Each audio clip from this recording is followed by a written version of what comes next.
what do you think is best? Do you think that they should be spending that time, or should they be spending money? Should it be a combination of both? Like, what do you feel is most appropriate? And does that answer change based on the size of the firm and the level of resources that the advisor has at their disposal? Well, so now that once you just start thinking about it in this way, I find the whole mindset starts to shift, because now what you're really coming down to, first of all, the question becomes, well, what is your client acquisition cost?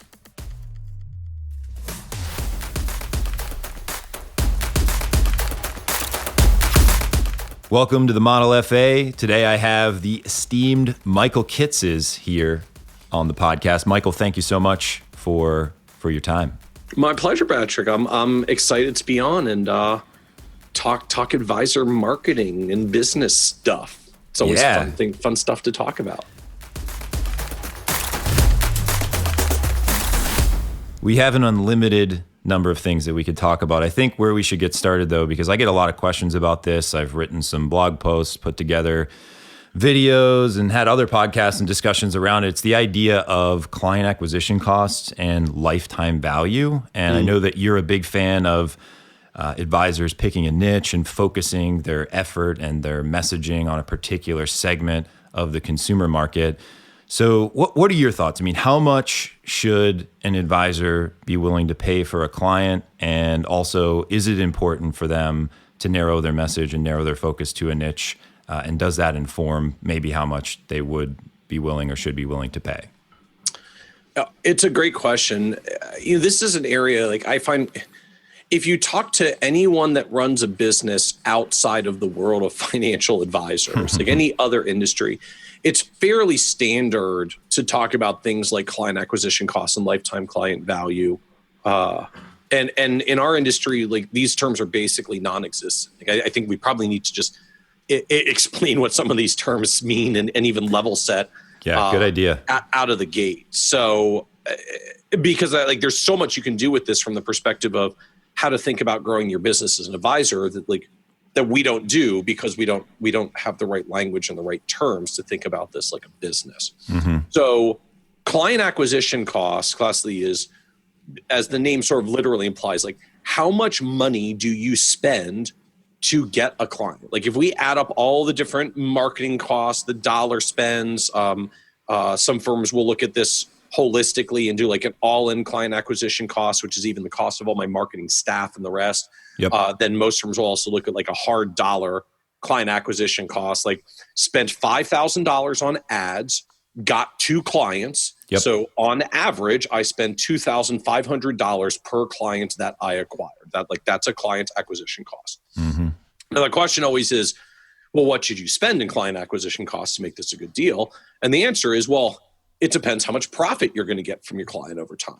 So if we look at like the classic, I think advisor, like for most advisors, a good client might be someone who brings $500,000 to the table. If you're charging a classic 1% advisory fee, this client's going to pay you $5,000 a year, and 1% of $500,000.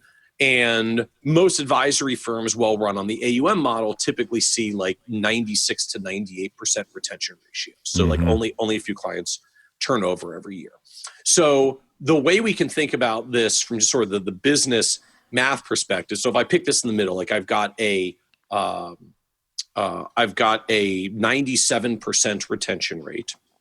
Mm-hmm. That means 3% of my clients turn over any particular year, which means on average, like my average client tenure will be about 33 years, right? Yep. Like if I just do 3% a year, it'll take me 33 years to work through 100% of my clients with turnover. And that sort of fits, right? Like we basically, if we get a client, we tend to work with them for life, or at least a multi-decade time period.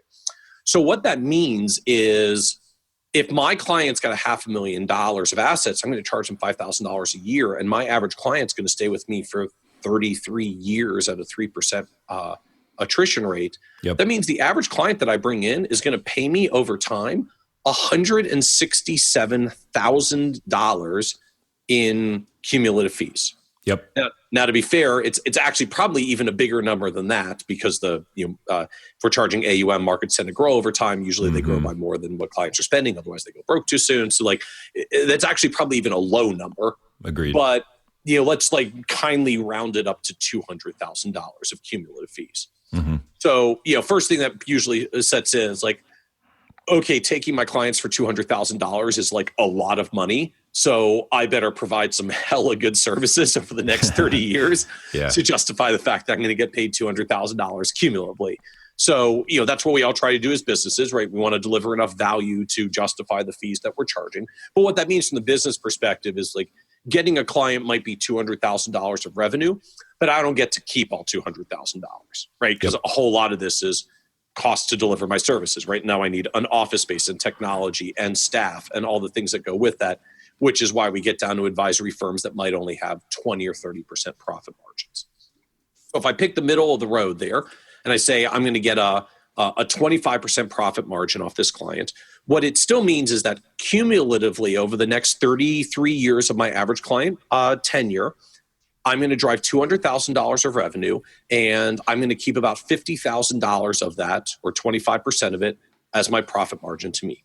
And so now the question really becomes like, what would you pay for a client who will generate $50,000 of lifetime client value for you over the next 30 years? And so this becomes the magic balancing point for any business. Like, what would you pay in cash as an acquisition cost to get $50,000 of cumulative lifetime value?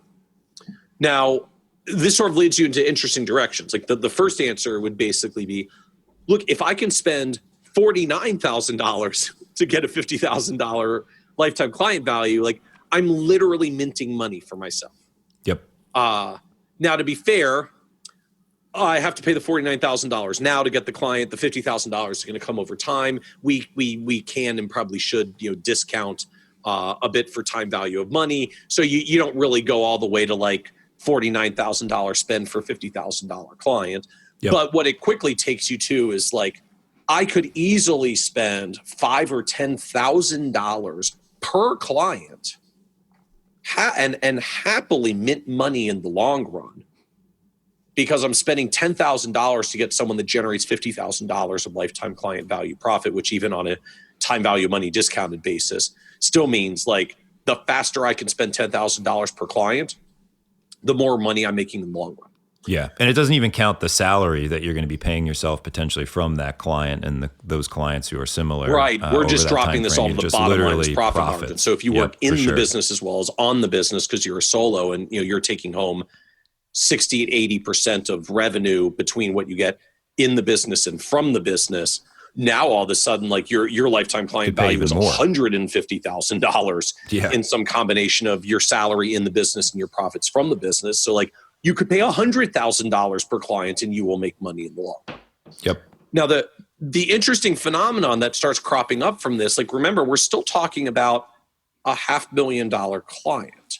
So I will make money in the long run to spend $10,000 up front to get a $50,000 lifetime client value. The problem is I only get $5,000 a year in cash from the clients for their fees. So wonderfully profitable in the long run, but I go broke up front, spending $10,000 a client to get only $10,000 of fees in the first 2 years, and I have to pay expenses on top of that. So you get this challenge where like, this is wonderfully profitable over 30 years. Unfortunately, if I do it too actively, I'm going to go broke in the first 3 years or 1 year or 6 months or 2 months, spending the cash up front, trying to make it up over time. And so when you look at the advisory business from that direction, I find like it suddenly actually becomes clear why we do so much of what we do. Like so much of financial advising today in business development is all about client referrals, networking, build relationships with centers of influence.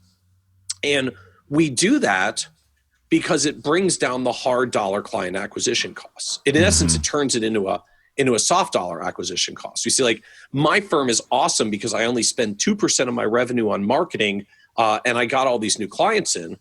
But then we started having the conversation, like how many hours did you spend in networking? Time? Or like probably 20 or 30 hours. Okay, great. And then how much time did you spend in like doing lunch meetings with the people you met at the networking meetings to try to build some relationships? Like, well, God, I do at least 1 or 2 of those meetings a week. So it's like, great. So it's like 200 hours of lunch meetings and networking meetings. And then how much time did you spend meeting non-qualified prospects, just trying to find your way to the qualified prospects? It's like, well, that's probably another 50 or 100 hours. Right? We find for a lot of advisors, even relatively mature practices might spend 20 or 30% of their time in the year just doing like in-person marketing activities. And if you price your time like a professional, $200 or $300 an hour, what you actually find is that a lot of advisors still are actually spending $5,000 or $10,000 for every client. It's just they don't get that client because they spend money, $5,000 of cash on them, or they spent like $20,000 of cash to get 4 clients. It's because they spent 100 hours at networking activity, which at $200 an hour was $20,000 worth of time in order to get their 4 clients and have an average client acquisition cost of $5,000. So what do you think is best? Do you think that they should be spending that time, or should they be spending money? Should it be a combination of both? Like, what do you feel is most appropriate? And does that answer change based on the size of the firm and the level of resources that the advisor has at their disposal? Well, so now that once you just start thinking about it in this way, I find the whole mindset starts to shift, because now what you're really coming down to, first of all, the question becomes, well, what is your client acquisition cost? Right. So we start with take how much money you spent on marketing, divide it by the number of new clients you got. Now, again, because so many of us do this with referral activities, networking, all this other stuff. If you really want to be fair to this, you have to also then add in your time. So how many hours a week do I spend at networking, marketing efforts, going to meetings, building relationships with COIs, trying to drive referrals, like all that other soft time-based stuff that we do as well. Mm-hmm. Assign a time value to that. So, $200, $300, $400 an hour, however it is that you price your time as an advisor professional. Multiply the hours by the dollar per hour and divide by the number of clients. And you can get back to at least what is your true client acquisition cost, and maybe you'll find it's $1,000 a client, or $2,000 or $3,000 or $4,000 or $5,000. Not surprisingly, although not universally, the more affluent the client, the higher the client acquisition cost tends to be, right? Just it takes more time to nurture big clients and big prospects than small ones. That's part of how the math equalizes itself.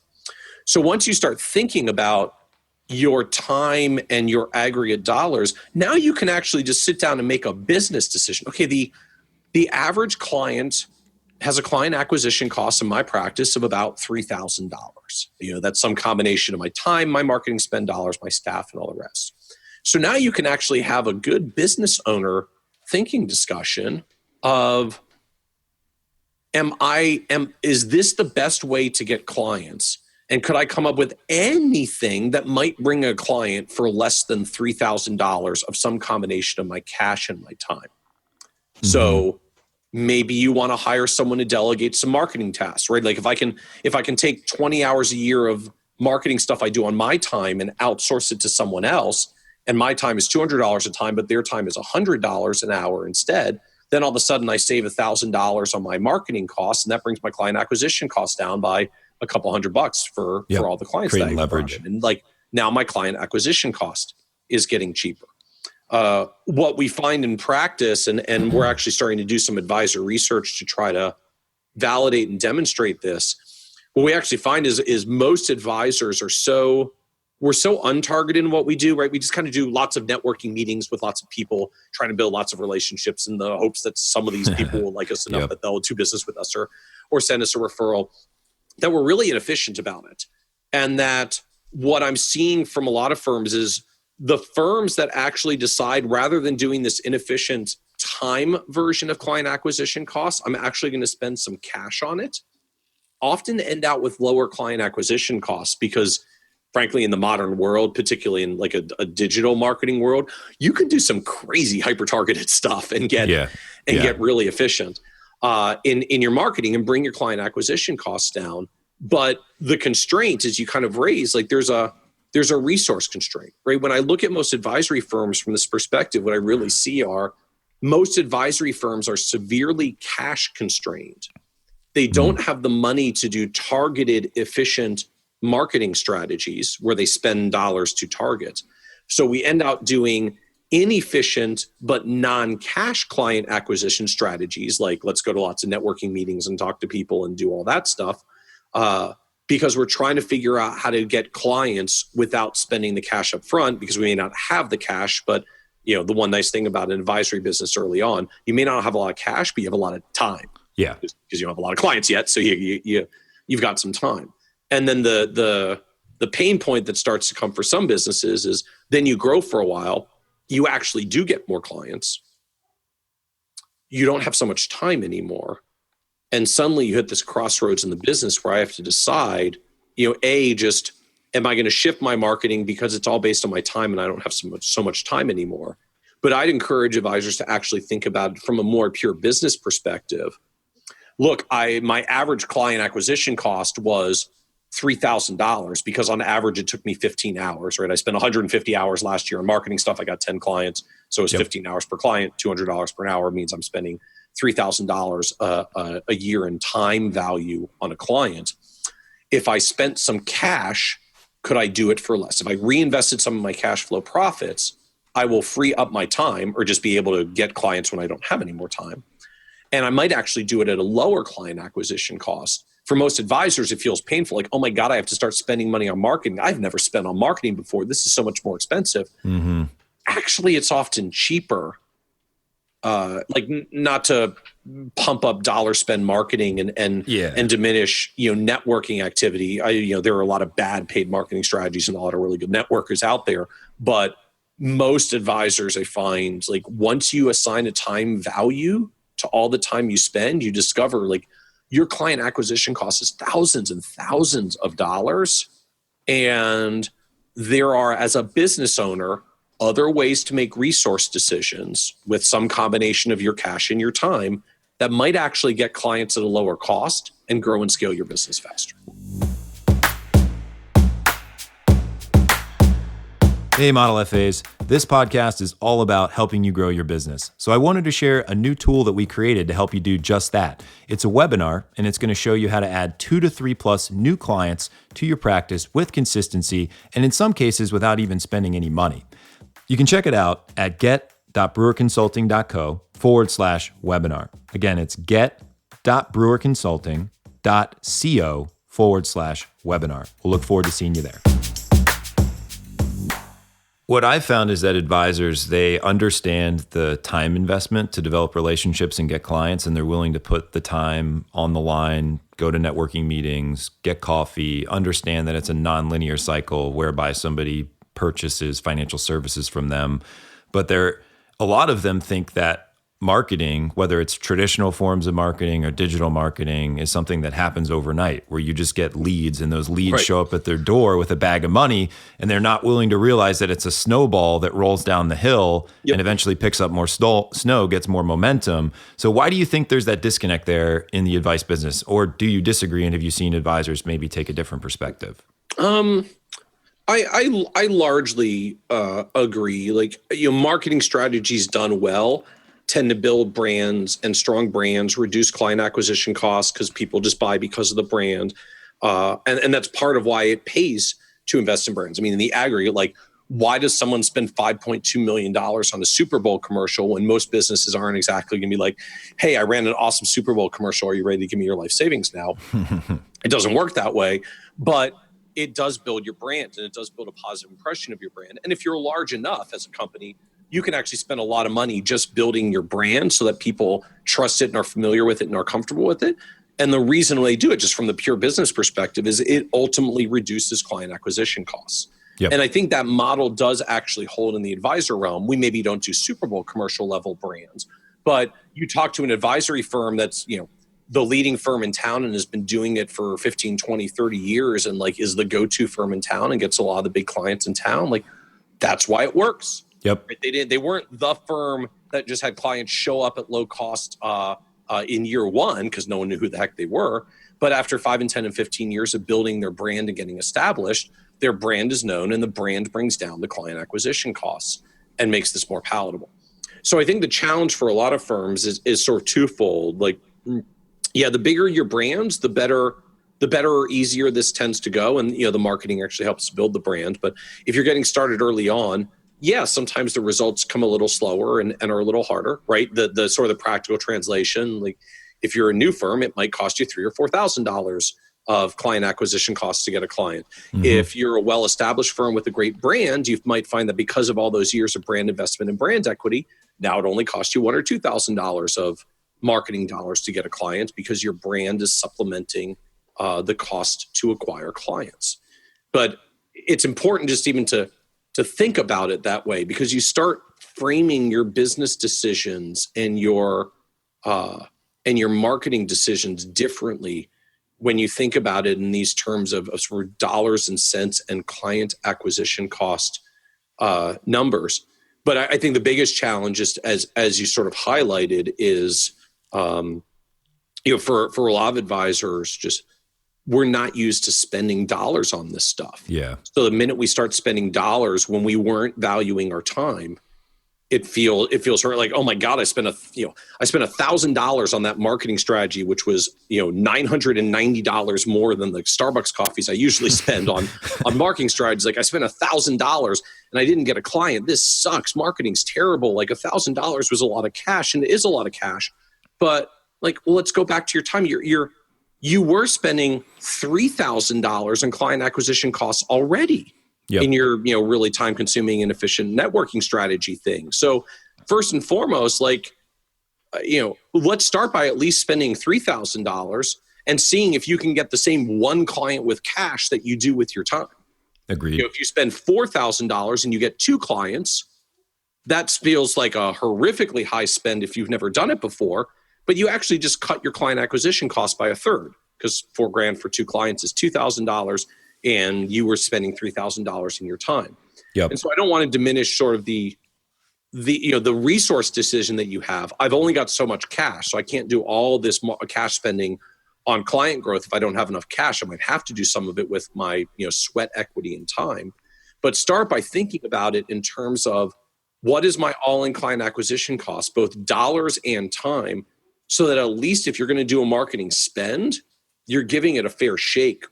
You're not going from zero spending to all this cash spending on marketing. You're just going from a time-based marketing spend to a cash-based marketing spend.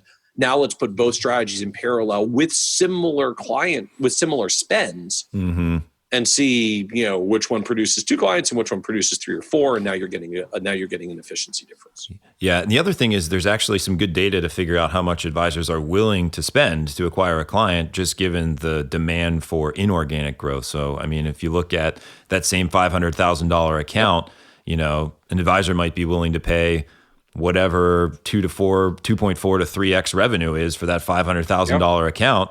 And that's the client acquisition cost. And then they just have to sink time and to drill energy. It down even more. We tend to talk about firms in terms of multiples of revenue, firm paying 2 times revenue or 3 times revenue. Having been involved in some of this advisor M&A realm, the truth from the buyer's end is, you generally don't really actually buy the revenue, you buy the profits. So going rates for small businesses are often like 6 to 9 times free cash flow. If you're a very small firm, you might only get 4 to 6.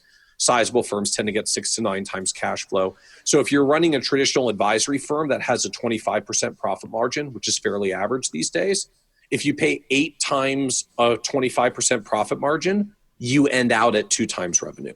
And that's where the 2x revenue comes from. Yep. What it really means is the firm is simply saying, right, average client duration might be 20 or 30 years, but I've got to apply a time value of money discounting factor to it. When I apply my time value of money discounting factor to it, I end out with something like 8 times profits is a reasonable present value basis estimation.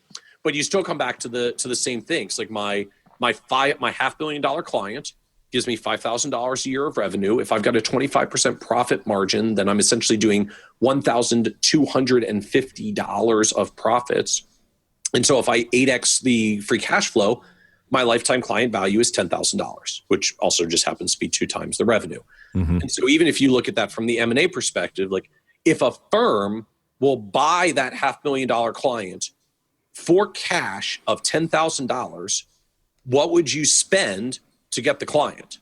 Yeah. Like, if you can spend 9 and hand it off immediately for 10, you are minting money. Like, go take out the biggest loan you possibly can, back up the wheelbarrow of cash, pile on the clients at $9,000 each, hand them off to someone at $10,000 each, and you are instantly manufacturing 11% turnover profits. And heck, if you can do it at $8,000 of client acquisition, you're manufacturing even more money. If you can do it at $5,000 of client acquisition, you are doubling your money, even though you're spending 100% of revenue, of first year's revenue on marketing, because the lifetime client value is so much higher. And you can see that in everything from the long-term profitability of firms into what advisory firms pay for acquisition. And so again, I know like a lot of firms can't do this simply because they're cash constrained, and that's okay. And that's a fair thing to recognize. And just that's a real world business constraint. Like not everybody starts their advisory firm with enough cash in the bank to do, we'll call them, cash-based marketing strategies for compelling client acquisition costs. They're stuck mostly spending their time and their sweat equity. But if you have access to resources, or just you want to think about how you're utilizing resources, this is how you should be thinking about it. And if you start thinking about your business in these terms, you may find a very different worldview starts to emerge around where you spend your money and how you allocate resources. So what are your thoughts as the industry starts to develop, right? I feel like we've got the professional advisor who wants to be an advisor, and they're either on their own building a practice, or they're part of a small team, let's say up to $1 billion, $2 billion in assets. That's when obviously the business starts to become more of a business. And it can become that way obviously before you get to that point. But do you feel that some of these firms that are in the independent space that have, let's say, 10, 20, 30 billion in assets, are they eventually going to be able to leverage marketing and the scale that's created through online channels to bid out advisors at a smaller scale? Or do you think they are? They are. It's actually happening already. So we did an article about this a couple of years ago on the blog. I think I actually called it something like the marketing inequality of large advisory firms. There's all this discussion over the years of like wanting to aggregate advisory firms together, merging, acquiring, all about like, can we acquire economies of scale? Right? Like, can we get big enough that the cost to deliver everything goes down because we can amortize the overhead over more people?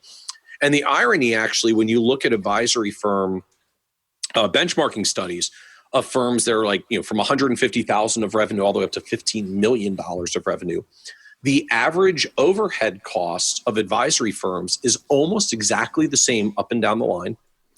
And the cost for financial advisors is almost exactly the same up and down the line, which is essentially a nice way of saying there are no economies of scale in advisory firms, at least up to several $1 billion of assets under management, which is more than most advisors will literally build in a lifetime. For sure. You still don't see any economies of scale in overhead and costs to deliver an advisory firm. But, and there's a big but, the but that's emerging is large advisory firms are beginning to scale their client acquisition costs. Yep. And so the interesting phenomenon that's starting to happen is you're seeing the largest advisory firms have an uptick in growth. So normally what happens with firms is they get larger. The larger the firm, the slower the growth tends to be. And it's just, it's a phenomenon I call the tyranny of the denominator. So like if I'm just a few years out and I got $10 million under management and I want to grow by 10% this year, I need $1 million client or, two 500s. And I'm there, right? I only got it from 10 to 11. If I'm $100 million advisor and I want the same 10% growth, I need $10 million. So if my average client is this $500,000, I need 20 of them. So I've gone from I need 1 or 2 clients next year to get 10% growth to I need a new $500,000 every other week all year long to sustain. Now, if I then get larger and I'm $1 billion firm, if I'm $1 billion firm, now if I want my 10% growth, I need $100 million. If my average client is $500,000, I need 200 clients, which means I need 3 to 4 clients a week every single week of the year. Yep. And so we've gone from like a client or two a year to 2 or 3 clients a month to 3 to 4 clients a week as the denominator gets bigger. And because that gets really, really hard, like all of a sudden the volume you need gets crazy difficult for most firms, their growth rates tend to fall. they get slower and slower. Like they may still be adding more assets. The $1 billion firm that adds $50 million is like, holy crap. Like it took us years to get our first $50 million. We did that in 1 year now. Like we're getting huge. This is really cool. But your growth rate fell to only 5%. Yeah. 50 million on $1 billion. So the larger firms get, the smaller their growth rates tend to be. Except what's emerging now is there's this inflection point as advisory firms grow above about 3 billion of AUM. This is just the line that we're seeing in the benchmarking studies. When firms grow above $3 billion of AUM, their growth rates start increasing again. And their growth rates start increasing again on a much, much larger denominator. So you see firms that start picking back up and getting 10 or 15% growth again. Except now you're a $3 billion firm. So getting 15% growth on that is you brought in $500 million of new client flows in a year. Have they disentangled that from inorganic growth? Because I feel like a lot of the larger or even mid-size RIAs, they may say that they're growing organically, but it could just be tuck-in advisors because their marketing is really spent on other advisors. They have. The data gets, to be fair, the data gets a little bit muddy. Not everybody reports their inorganic growth clearly, although the reality is inorganic growth itself really occurs up and down the spectrum. Yep. Firms just tend to acquire other firms that are about 10 to 30% of their size. For sure. It's sort of fairly comfortable acquisitions. Like $1 to $200 million firms like to acquire $10 to $30 million advisors. $1 billion firms like to acquire $100 or $200 million firms. Yep. $5 billion firms want to acquire $1 billion firms. So there's actually fairly stable sort of inorganic growth contributions up and down the line.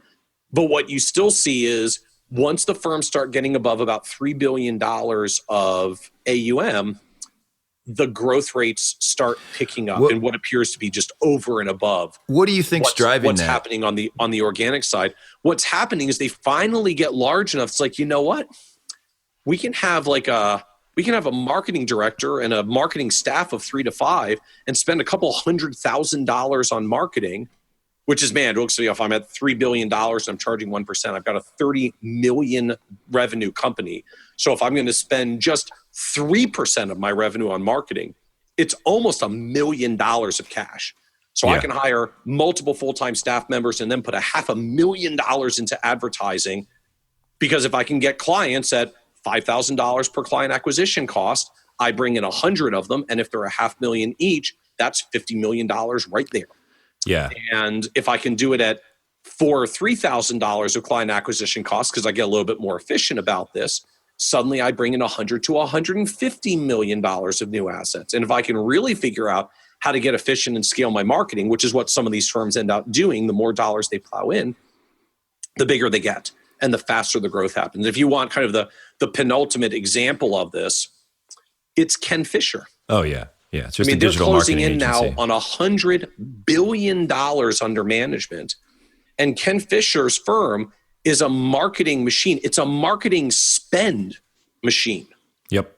They spend money on direct marketing. They spend money on digital marketing, TV ads, like the whole Everything. 9 yards up and down. So if you've ever wondered, like, how does a single advisor make $100 billion firm? You spend on marketing because the math works incredibly well. And the better you get at it, the more you scale it, the lower your client acquisition costs, the more it feeds on itself, right? If you can ever figure out the magic marketing thing where you can get your client acquisition costs down to $1,000 or $2,000 on a client that generates $5,000, now you literally you can reinvest 100% of the profits of a client every year to make the next new client. Yep. And now a compounding effect starts occurring, right? It's like I get a client, I spend all of their profits to get the next client. The next year I've got 2 clients. I spend all the profits on 2 clients to get 2 more. Now I've got 4. I spend all the money on 4 clients. I get 4 more. Now I've got 8, right? And we know how this compounding game works. Just keeps you do growing this and for growing. a couple of years, and all of a sudden, after about 10 to 15 years, crazy big growth numbers start showing up as the compounding takes hold. And in essence, I think that's what you see in Ken Fisher's firm in particular. They got their client acquisition costs low enough that all the dollars reinvested just started producing more dollars, explosive upside compounding growth. That's how one solo advisor gets $100 billion firm. And my advice to a lot of the younger advisors that are building their own practice is like, you can't be afraid to spend money for the first 10 clients. But once you get into the niche and you've actually established yourself with some thought leadership, maybe you've got a speaking gig, maybe you've got a connection at HR at a company, something like that, you can leverage and build out that web to reduce your acquisition costs. And then when you have more money, you can better leverage it based on all of the relationships that you've already built and the clients that you've already gotten. But I think the issue is a lot of people sit on the sidelines to get those 10 clients, and it takes them forever, and they end up burning through time and capital faster in the long run, or more capital in the long run, because they're not willing to accelerate their spend in the beginning. Yep. And there is really that compounding effect, right? Like, as we said earlier, if you can ever get the point where your client acquisition cost comes down to your annual profit margin, you literally just take all the profits you made from the client you just got to get the next one. And then 1 becomes 2, and 2 become 4, and 4 become 8, and 8 becomes 16. You do that for a couple of years, and all of a sudden you've got a bajillion-dollar practice. Most firms will struggle to get their client acquisition costs down to the profit margin of their firm, because it's a competitive space, and lots of people are competing for these clients. But that doesn't mean you can't do it again, right? Like, I can spend $5,000 to $10,000 per client. I can spend more than the first year's revenue and still be profitable in the long run. Now it just becomes either a cash constraint. How much money do you have to spend, or can you get to spend, or are you willing to spend? And what can you do to bring that client acquisition cost down so that for your limited resources, you not only just you get more clients and better results, because who doesn't want more clients and better results if you're focused on growth, but because now the compounding starts to happen faster, right? The faster I can grow and the more profits I can generate, the more profits I can reinvest to do more clients with lower client acquisition costs, accelerates the growth further. And you get that classic flywheel analogy, like the flywheel starts spinning. Yep. And you can spin it faster and faster. The starting point, though, for everyone, like, there's one thing that you take away from this podcast discussion is just, do you know what your client acquisition cost is? Like, you should sit down and add up, any marketing staff you've got, any money you spend on marketing things, right? Client events, advertising, appreciation events, dinners and networking meetings, right? Just all that stuff you spend on marketing activity. And then how many hours do you spend on marketing activity, which most advisors I find don't really track very well, but it's usually a decent proxy. Like, think about how much you did on doing an average week over the past few weeks, sort of take an average, and you should be able to come up with a rough estimate. Like, I spend an hour or 2 or 3 to 5 or 7 to 10 hours a week, multiply by about 50 weeks because you take a little vacation, and figure out how many hours you spend in a year, multiply that by $200 to $400 an hour, because that's the value of your time that you should be charging as a professional advisor, divide by your number of new clients, and understand what your client acquisition cost is. Yep. And you may not necessarily change anything right away, or you may not even have the cash available to change anything right away. But if you sit down and look at that number relative to what clients pay you, what your profits are, and what your retention rate is over time, you will start to look and think about your business differently, about how you invest and grow it. Yep.